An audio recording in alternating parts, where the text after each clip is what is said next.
இயேசு உங்களை நேசிக்கிறார். பிரியமானவர்களே, இந்த நாளில் ஆண்டவர் நம்மளோடு பேசும்படியாய் வேதத்திலிருந்து 2 வசனங்களை கூட வாசித்து நம் வாழ்க்கையில் கடைபிடிக்க வேண்டிய ஆண்டவர் நம்மளோடு இடைபடுகிற காரியங்களை பார்ப்போம். அது ரூத் எழுதின புஸ்தகம், ரூத் 1ஆம் அதிகாரம் 4வது வசனம், 16வது வசனம், 17வது வசனம் இப்படியாக சொல்லுகிறது. ரூத்தின் சரித்திரத்தை அநேக முறைகளை நாம் வாசித்திருப்போம். ஆனால் இதன் வழியை ஆண்டவர் நம்மளோடு பேசக்கூடிய காரியத்தை கை கொள்ளும்படியாக, அபியாசப்படுத்தும்படியாக ஆண்டவர் விரும்புகிறார். பிரியமானவர்களே, இவர்கள் மோவாபியரில் பெண் கொண்டார்கள். அவர்கள் ஒருத்தி பேர் ஓர்பால், மற்றவள் பேர் ரூத். அங்கே ஏறக்குறைய 10 வருஷம் இருந்தார்கள். நியாயாதிபதிகள் நியாயாதிபதித்த நாட்களில் ஒரு பெரிய பஞ்சம் உண்டாயிற்று இஸ்ரவேல் ஜனங்களுக்கு. அப்ப ஊர் பெயர்ந்து இடம்பெயர்ந்து வேறு தேசத்துக்கு இந்த நகோமியும் அவருடைய புருஷனும் எலிமேலுக்கு என்கிற இருவரும் கடந்து செல்லுகிறார்கள். அப்படி அங்கு கடந்து சென்று இருக்கும் பொழுது அவர்களுடைய 2 குமாரர்கள் அவர்களுக்கு இருக்கிறது நாம் வாசித்திருக்கிறோம். அந்த இடத்துல அவங்க கடந்து போய் சென்ற இடத்துல மோவாபிய ஸ்திரீ, மோவாப் என்ற தேசத்துக்கு போறாங்க. அந்நிய தேசம், அது ஆண்டவரை அறியாத தேசம். அங்கு இவர்கள் 2 மகன்மார்களுக்கும் திருமணம் செய்து வைக்கிறதை பார்க்கிறோம். அது எல்லாம் ஆண்டவர் நமக்கு அதில் இடைப்பட்டு இருக்கிறார். ஆனால் இதன் வழியாய் ஆண்டவர் என்னோடு பேசுகிற காரியம், உங்களோடு பேசுகிற காரியத்தை ஆண்டவர் காண்பித்து கொடுப்பாராக.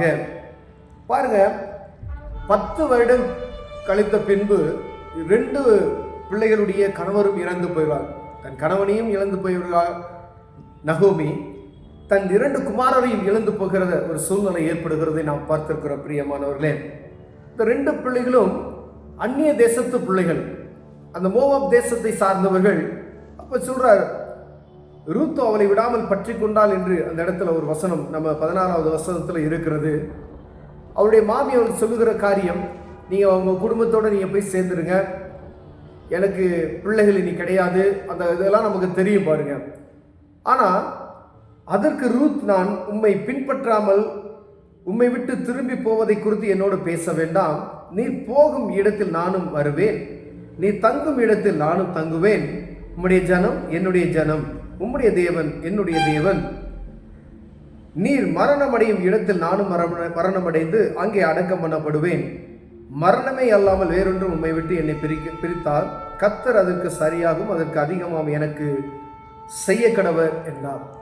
இந்த 10 வருட காலத்துல அந்த சகோதரி அறிந்து கொண்ட காரியத்தை ஆண்டவர் நம்மளோடு பேசுகிறார். பிரியமானவர்களே, அநேக இடங்களில மாமியாருக்கும் மருமகளுக்கும் சண்டை வருகிற காரியங்களை நாம் பார்க்கிறோம். ஒவ்வொரு இடத்துலையும் ஏதாவதுனா மாமியார் சரியில்லை, மருமகள் சரியில்லை என்பதை எங்கு பார்த்தாலும், எவ்வளவு திக்கு அவங்க க்ளோஸ் ரிலேஷன்ஷிப்பாக இருந்தாலும் சரி, இல்லை அவங்க ரிலேட்டிவ்ல திருமணம் பண்ணியிருந்தாலும் சரி, இல்லை செல்வந்தர்களாக இருந்தாலும் சரி, எளிமையானவர்களாக இருந்தாலும் சரி, எல்லா இடத்திலும் ஏற்படக்கூடிய ஒரு சூழ்நிலைனா மருமகளுக்கும் மாமியாருக்கும் ஏதாவது ஒரு சூழ்நிலை பிடிக்காமல் போய்விடுகிறது. அதை ரட்சிக்கப்பட்ட கர்த்தருடைய ஏற்றுக்கொண்ட குடும்பங்களிலேயும் இது காணப்படுகிறதை ஆண்டவர் இந்த நாளில் பேசிக்கொண்டிருக்கிறார். பிரியமானவர்களே, ஆனால் இந்த இடத்துல அந்நிய தேசத்து ஒரு பெண்ணி ரூத் என்னக்கூடிய அந்த சகோதரியை பற்றி ஆண்டவர் நம்மளோடு பேசுகிறார்.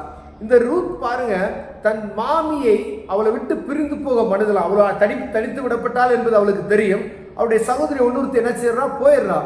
ஆனா இந்த ரூத் அவளை பற்றி கொண்டு அவர் சொல்லுகிறத பாருங்க, அவங்க மரணமே அல்லாமல் என்னை என்ன உங்களை என்னைய பிரிக்க கூடாது, இதை பத்தி நீங்க பேசாதீங்க, அதற்கு கர்த்தர் நடுநின்று எனக்கு சரி கட்டுவார் சொல்றாரு பாருங்க. உன்னுடைய தேவன் என்னுடைய தேவன். கர்த்தரை அறிந்து கொண்டால் பாருங்களேன். இப்ப கர்த்தரை அறிந்து கொள்ளுகிறது இந்த 10 வருடத்துல ரூத்துக்கு போதுமானதா இருந்தது. ஒருவேளை நம்ம ரட்சிக்கப்பட்ட அனுபவம் காலத்தை பார்த்தோம் என்றால் 10 வருடம் அல்ல, 20 வருடம், 25 வருடம் ஆகிவிட்டது, 30 வருடம் ஆயிட்டு, 40 வருடம் ஆயிட்டு. மாமியார்களாக இருக்கக்கூடியவர்கள் 60 வயதாக இருக்கிறாங்க, 50 வயதாக இருக்கிறாங்க. அப்படிப்பட்டதான ஆட்களுக்கு ஆண்டவர் என்னோடு பேசிக்கொண்டு இருக்கிறார். பிரியமானவர்களே, நாம் எந்த சூழ்நிலையில காணப்படும் ஒன்று நகோமி என்கிற அந்த சகோதரி அவர்களை தன் தாயின் வீட்டுக்கு அனுப்பக்கூடிய ஒரு மனநிலைமைக்கு வருகிறதை பாருங்க. என்னால் முடியாது, நீங்கள் போயிருங்க, நீங்கள் போய் ஒரு திருமணத்தை பண்ணி நல்லா இருங்க அப்படின்னு சொல்லி அவங்கள பிளஸ் பண்ணுகிறதை நான் பார்க்க முடிகிறது பிரியமானவர்களே. நகோமிக்குள்ள காணப்படுகிற ஒரு காரியம். இந்த 2 மருமகளுக்குள்ள காணப்படுகிற காரியத்துல ஒருத்தி என்ன செய்யறா, முத்தமிட்டு விட்டு போயிடுறான். ஆனா அந்த ரூத்தும் அதே பட்டணத்து சகோதரி தான் பாருங்க, அந்த புரதேசத்தால்காரி தான். ஆனா தன் மாமியை கைவிடாதபடிக்கு அவளுக்குள்ள ஆண்டவர் கிரியை செய்கிற காரியத்தை பார்க்க முடியும். ஒரு புறஜாதி பெண் தான் அவ. ஆண்டவரை அறிவதற்கு அவருக்கு 10 வருடம் போதுமானதா இருந்தது பிரியமானவர்களே. நாம் ஆதியில் பிறந்தது முதல் கொண்டு சண்டே கிளாஸ்ல இருந்து இவ்வளவு நாட்கள் 25 வருடம், ஒரு வாலிப பிள்ளைக்கு திருமணமான 24 வருடம் 25 வருடம் ஆகிறது. அப்படி இருக்கக்கூடிய இந்த நாட்கள்ல ஆண்டவர் நம்ம கிட்ட பேசுகிற காரியங்களை பார்ப்போம். ஒரு 25 சகோதரிக்கு நீங்க திருமணம் பண்ணி கொடுத்தா போய் மாமியார்ட்ட என்ன செய்யல, அட்ஜஸ்ட் பண்ணி இருக்க முடியல. அப்படிப்பட்ட சூழ்நிலையை நான் பார்க்க முடியுது. நம்ம வீட்டில் எப்படி இருந்தோமோ அப்படிதான் அங்கேயும் போய் இருக்கணும். அவர்களை நீங்க தாயாய் நீங்கள் நினைக்கும் பொழுது, ரூத்து அந்த அவருடைய அந்த மாமியா நினைக்கல, அந்த தாயா, அவளை பெற்ற தாய் போல அவள் நினைத்து கொண்டால், உமக்கு வருகிற கஷ்டம் எனக்கு, நீர் மரணம் அடைகிற இடத்துல நானும் மரணம் அடைவேன், இதுல இருந்து நான் மாறினா கர்த்தர் எனக்கு நியாயம் விசாரிப்பார் அப்படின்னு சொல்றான். அப்ப கர்த்தரை பற்றி நல்லா அறிந்து கொண்ட ஒரு அருமையான சகோதரி பிரியமானவர்களே, நாம் எந்த இடத்துல இருக்கிறோம் என்பதை ஆராய்ந்து பார்க்க முடிய கர்த்தர் உங்களோடும் என்னோடும் பேசிக் கொண்டு இருக்கிறார். ஒருவேளை இந்த காரியத்துல மருமகளாய் இருக்கக்கூடிய ஒவ்வொரு பெண்களும் தன் மாமியாரை தன் சொந்த தாய் போல நீங்க பாவிப்பீர்களானால் ஏற்றத்தாழ்வு குறைச்சல் எல்லாம் நீங்க சகித்து விட வேண்டும். நீங்க உங்க அம்மாவா நீங்க அவங்க மாமியாரை நீங்க பார்ப்பீர்களானால் இந்த ரூத்துக்குள்ள இருந்த ஆசீர்வாதம் உங்களுக்குள்ள கடந்து வரும் பிரியமானவர்களே. இந்த ரூத்தினுடைய சரித்திரத்தை நாம் படித்து வந்தோமானால் ஆண்டவர் ரூத்துவினுடைய வம்சத்துல பிறக்கிறதை நாம் பார்க்க முடிகிறது பிரியமானவர்களே. புறஜாதி தேசத்திலிருந்த ஒரு சகோதரி, அவள் ரட்சிப்பின் நிமித்தமாய் தேசத்துல ஒரு பெரிய காரியத்தை உருவாகிறதை நாம் பார்க்க முடிகிறது.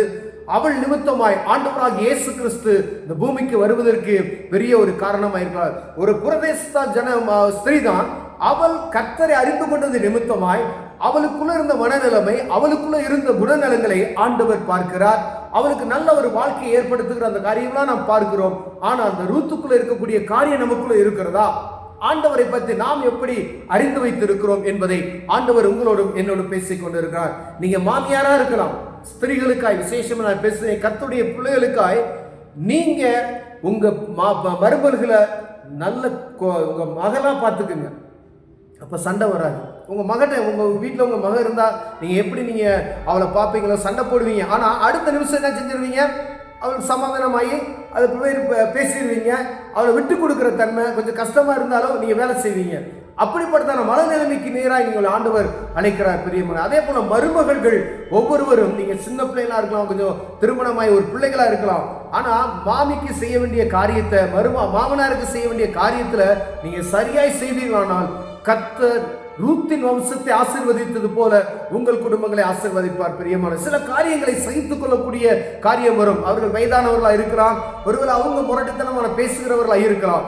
ஆண்டவர் உங்களோடு பேசுகிறார். அப்படிப்பட்டதான சூழ்நிலையில ரட்சிக்கப்பட்ட அனுபவம் நிறைந்த என் சகோதரிமார்களே, நீங்க அவர்களுக்கு மகளாய் நீங்க நடப்பினார்கள், ஆண்டவர் உங்களை கனப்படுத்துவார். ஆண்டவர் அவர்கள் முன்பதை உங்களை மேன்மைப்படுத்துவதை நீங்கள் கண்டு மகிழ முடியும் பிரியமானவர்களே. கர்த்தர் உங்களை ஆசீர்வதிப்பாராக. கண்களை மூடி ஜெபம் செய்யும். அன்பின் தகப்பனே, இந்த ரூத்துக்குள்ள காணப்பட்ட இந்த குணநலங்கள் எங்க சகோதரிமார்களுக்கும் எங்களுக்கும் உண்டாகும்படி நான் ஜெபிக்கிறேன். ஆண்டவரே, மாமியார்களை தாயாய் பாவிக்கிற ஒரு இருதயம் எங்களுக்கு உண்டாகட்டும் ஐயா. மருமகள்களை ஆண்டவரை தன் பெற்ற பிள்ளைகளாய் பார்க்கக்கூடிய ஒரு இருதயம் எங்களுக்குள் ஆண்டவரே, எங்க வம்சத்துக்குள்ளும் ஆண்டவரை கர்த்தரை அறிந்து கொண்ட ஒவ்வொரு ஜனங்களுக்கும் உண்டாகும்படி நான் ஜெபிக்கிறேன் ஐயா. தொடர்ந்து உமது பலன் அவர்களை தாங்கட்டும். இயேசுவின் நாமத்தில் பிதாவே, ஆமென்.